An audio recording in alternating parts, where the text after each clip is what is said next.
Good morning and welcome to A Closer Look. I'm your host, Linda Fontaine. Today, my guest, Stacy Edwards, who is the principal of the Johnson Elementary School here in Kingsport. That's right. And Ashley Hill, who is the president of the PTO. Thank you for having us. Thank you for being here today. Now, we've got big news regarding the elementary school, and that is the Castle Playground. Well, that's what I always called it, the Castle Playground. And I think that's been a playground that kids all over the city have used at one time or another because it's so awesome.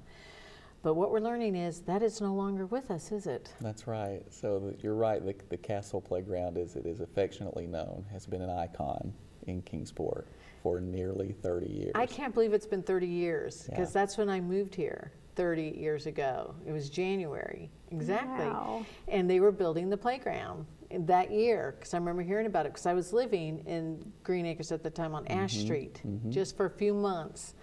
And that was big news back then. Right. And then when I had kids, we would go over there on the weekends and, just playtime, and we loved it. So it's an icon. It is, and it was a playground that was really ahead of its time. Oh in yeah, its it was. It was construction. amazing. That's So- why I think everybody went to it. It was constructed in 1990, and it had some handicap accessibility at that time, so it was probably the first playground in our region to have that. And when we had some individuals from Play by Design, which is the company we're working with to do the replacement, they came down and looked at that playground. They were amazed at how well it had held up. Wow. The typical lifespan is about 25 years, and we're approaching 30. So hats off to the citizens of Kingsport for the maintenance and the care that they've taken of that playground over the years. So what was happening with the breaking down? Was the wood just splinting and things like that? Yes. Just weakening, I It guess. just reached the end of its expected life. So now we're going to have a new playground. We are, and we're hoping to replicate the process that was used back in 1990. That was a community build, and it was compared to the playground just dropped out of the sky. And we want to replicate that process again. So we are asking for the community to once again step forward and provide this gift for the children of Kingsport. That's fantastic. So this is an appeal. We're making an appeal for the community to come forward, people like me that used it all those years, to maybe, as a thank you, come and help build a new one. So you're going to do this March 5th through 10th, and you need volunteers to donate their time, talents, treasures, any way they can do it, to come help build the Castle Playground. That's right, and that is our biggest need right now, is for volunteers. The bulk of the funds have been raised. We're still actively fundraising, so we welcome individuals who can't be there physically to help with the build if they'd like to contribute financially. We still have needs in that area, but right now our biggest need is for individuals to say, yes, I will step forward and sign up for a shift, and we will have 3 shifts per day, so we'll be working from about 8 in the morning until almost 8 at night. So they can sign up for a 4-hour shift or more. We'd love to have people come on multiple days and for multiple shifts if they're willing and able. So what I'm hearing is you're hoping to do this entire project in those 5 days. And that's the model Play by Design uses, and it's always been successful, and we're excited to have that here in Kingsport. And what we want everyone to know is there's something for everyone. If you're not a skilled carpenter, if you're not great with power tools, that's okay, because I'm not. So And please, if you're not good with power tools, do not pick up the Exactly. power tools. and we will have crew chiefs there that monitor and put you exactly where you need to be. So we just want to know that we want this to be a community event, not just a Johnson event. Because it isn't just the Johnson kids that use it. The whole community uses it, and it's open for the whole community. It's not like you guys have it locked away at night so no one can use it. I mean, it's That's there right. for everybody. So what kind of things are you guys doing or reaching out for, Ashley, to try and get people to come and help with this event? Well, the PTO, along with Kingsport City, we've partnered, and we have a great website, castleofkingsport.com, and we have forms there that you can go to and fill out if you'd like to help with food or if you'd like to help with donating tools with your time, volunteer. So at the castleofkingsport.com, we have a wonderful website. And we're also actively sending flyers home with parents of Johnson to get our word out. And being here today, Word of doing mouth. this, exactly. So And like I said, when we're done with the show, I'll send you guys the links, put it on Facebook, put it on, the school site, put it everywhere you can that can reach people so they'll know all the information that they need to so we can get her done. Great. So tell me a little bit more about how you picked out this new playground. Well, the process actually started about 5 years ago when we had a very forward-thinking PTO executive board, and we started having conversations about what are we going to do when this playground, this play structure, reaches the end of its life, because we knew we were getting close to that time period. And we knew that it was going to be an incredible undertaking, but we also knew that if we didn't start, that we would never be there and prepared when that time came. So we started the fundraising efforts about 5 years ago. The PTO has done things like selling pizza kits, cookie dough, walkathons, you name it, we've probably done it.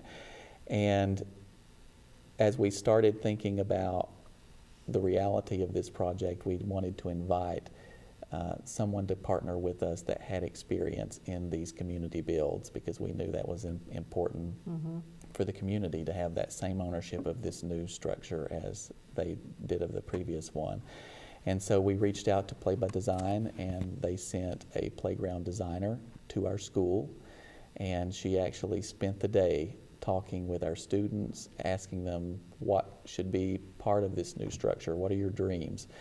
And at the end of that day, she unveiled the first draft, if you will, of what the structure would look like based on the feedback of the students.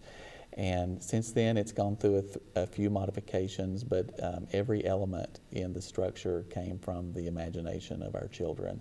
And so there are things like a pirate ship that will be part of this new structure, and the bow of the ship has a floor that moves a little bit. Oh. There are racing slides. There's a climbing wall in this new design. And one request that the kids made over and over is, when we're out there, there's never enough swings for everyone. So this structure will have double the number of swings the previous structure. That's fantastic. And I was telling you before we went on the air that my kids use that all the time. I mean, we would spend a lot of mornings and a lot of weekends just going to the Castle Park, because like you said, it was kind of ahead of its time. And so it was the fanciest playground around, if you will, and we loved it. We'd get lunch and we'd sit under that tree that was right by the playground that was shaded, and we'd eat, and unfortunately then they would get on those tire swings and spin around. I remember 1 or 2 times. Wasn't exactly pretty. But I think there will be a tire swing. Spin before we eat. Lesson learned. Got it.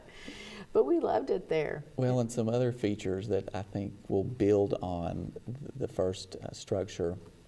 The ramping to the structure itself will be wide enough for 2 wheelchairs to pass. Oh, okay. So students with nice. disabilities will be able to access the structure itself. And then there's a poured in place pathway under the monkey bars, and there's one set that's high, one set that's low, so a student in a wheelchair and a student that's not can parallel play on those monkey bars at the same time. So we're really proud of features like that. Very thought-filled. Very good. So March 5th through 10th, and what we're doing is asking for volunteers, because the more people that show up, the faster this thing can get built and the kids can start playing.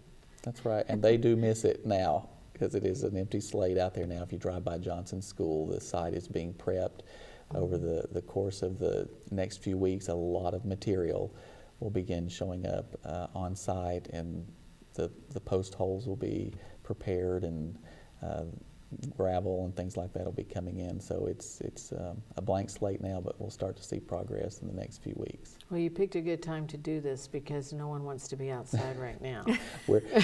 We are claiming that March 5 through 10 is going to be a spring-like week in Kingsport. Oh my gosh, what happens? Do you have a rain date or a snow date? rain or shine, we will be building this playground. Wow. So how many people are you hoping to get? Play by Design's model normally says about 120 a day is, so that's what we're planning for, but you know, we can also do around 75, anywhere from 75 to 120, and we will feed the volunteers for lunch and dinner. So Oh, that's nice. That's nice. So is that, when you're saying around 75 to 100 or 120, is that per shift or the whole day? The whole So day. maybe like 30 a shift or something like that, or 25 a shift is what you're looking for? And we will make, whoever shows up will make that work, but we would love to have between 40 and 50 people per Okay. shift. 40 and 50 people per shift.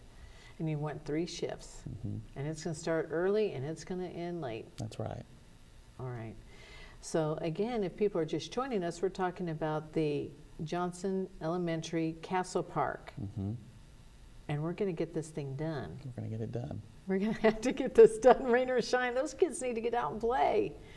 Well, and Ashley mentioned the food that's being provided. That is another way that individuals can help, is restaurants have stepped forward and said, yes, we will provide food for the volunteers. So that's another opportunity for local businesses to get involved with the project. And that's a good point. I mean, there's so many different ways people can help to volunteer, not just with building, like you said, and power tools, only if you know how to use power tools, but with food. Well, we'll get into more on how people can volunteer in just a minute. We're going to take a break. Hope you join us back in just a minute. And this is a great opportunity for the community to come together. We'll be right back.